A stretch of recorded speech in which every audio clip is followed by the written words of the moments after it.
एक बड़ा सा हॉल था जिसके अंदर सभी लोग यहाँ से वहाँ दौड़कर काम कर रहे थे। कुछ लोग एक बड़ी सी स्टेज जो कि बहुत अच्छे तरीके से तैयार की गई थी कि बिल्कुल सामने लगी कुर्सियों को अच्छे से लगा रहे थे। उन्होंने गोल आकार के टेबल के आसपास 4-4 कुर्सियां लगा दी और वहीं कुछ लोग स्टेज के ऊपर थे और वहीं कुछ आसपास के पर्दे वगैरह ठीक कर रहे थे। इन्हीं सबके बीच एक लड़की स्टेज के बीचों बीच खड़ी थी और सबको कुछ इंस्ट्रक्शंस दे रही थी और साथ ही फ़ोन पर भी किसी से लगातार बात कर रही थी। हाँ मैम, मैंने सब रेडी करवा दिया, आप अगर एक बार आकर देख लेती तो अच्छा होता।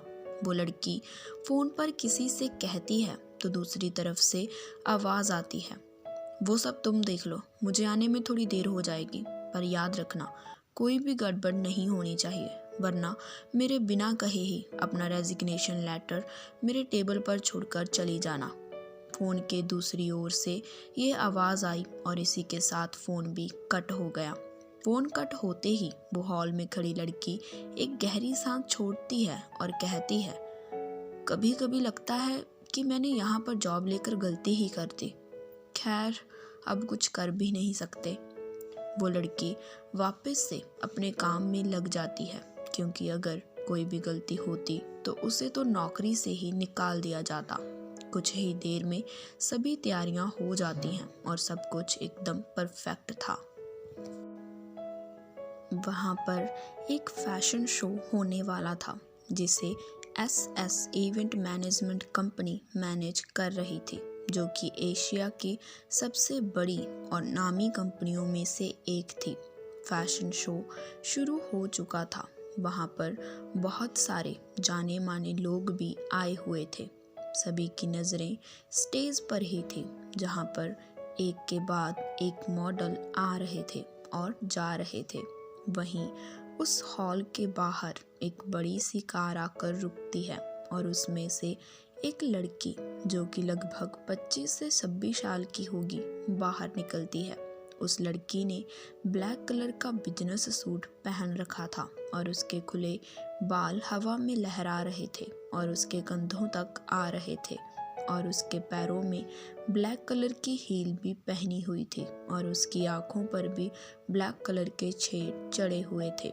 कार से उतरते ही वो लड़की एक नज़र अपने आसपास देखती है और अपने सूट का बटन बंद करते हुए हॉल के अंदर की तरफ चल देती है। उसे देखते ही वहाँ मौजूद मीडिया के लोग उसकी ओर दौड़ पड़ते हैं और जैसे कि उसी का इंतज़ार कर रहे हो और उसके आगे माइक कर कहते हैं, मैम आपसे एक सवाल पूछना था। मैम, क्या आप बता सकती हैं कि आपके और ऋषभ शर्मा के बीच में क्या रिश्ता है? मैम, क्या आप और मिस्टर ऋषभ के बीच कोई करीबी रिश्ता है? मैम, क्या आपके और मिस्टर ऋषभ के बीच में जो अफवाह है वो सच है? ये सब सुन वो लड़की यहाँ थी वही रुक जाती है और एकदम से पलट जाती है। उसके रुकते ही मीडिया के लोग भी वहीं पर रुक जाते हैं और उसके आगे माइक करने लग जाते हैं, क्योंकि उन लोगों को अपने लिए एक मसाला चाहिए था। वो लड़की बड़े स्टाइल से अपनी आंखों पर से चश्मा उतारती है और अपने हाथ आपस में बांधे खड़ी हो जाती है और कहती है, पहली बात, आप लोगों को किसी की पर्सनल लाइफ में इतनी दिलचस्पी है ही क्यों? और अगर आप लोग खुद ही कह रहे हो कि ये एक अफवाह है तो इसके बारे में मुझसे पूछने की तो कोई ज़रूरत ही नहीं। और अगर मैं बता दूं तो ये सिर्फ एक अफवाह है और अभी के लिए मेरा अंदर जाने का टाइम हो गया है, सो प्लीज़।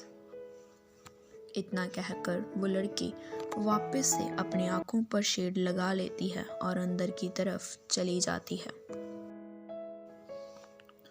उसके जाते ही बाहर खड़े मीडिया वाले अपने अपने कैमरों में देख कहने लग जाते हैं, अभी आपने देखा कि SS मैनेजमेंट कंपनी की ओनर मिस समायरा सिंह ने अपने और मिस्टर ऋषभ शर्मा के रिश्ते को नकार दिया और ये भी बताया कि ये सिर्फ और सिर्फ एक अफवाह है। आगे की खबरें देखने के लिए बने रहिए हमारे साथ। समायरा जल्दी से हॉल के अंदर जाती है और उसे देखते ही उसकी असिस्टेंट पूनम भागते हुए उसके पास आती है और उसे ग्रीट करते हुए कहती है, गुड मॉर्निंग मैम। समायरा एक नज़र उसे देखने के बाद सामने चल रहे शो को देखते हुए कहती है, सब कैसा चल रहा है? पूनम हल्का मुस्कुरा देती है, एवरीथिंग इज़ परफेक्ट मैम, सब कुछ बहुत अच्छे से चल रहा है और इस फैशन शो के ओनर मिस्टर दिलीप आपसे पर्सनली मिलकर आपको थैंक यू कहना चाहते हैं। अगर आप कहें तो मैं उन्हें हाँ बोल दूं? समायरा अपनी एक आईब्रो उचकाती है और पूनम को देखते हुए कहती है, fine but only for the 5 minutes.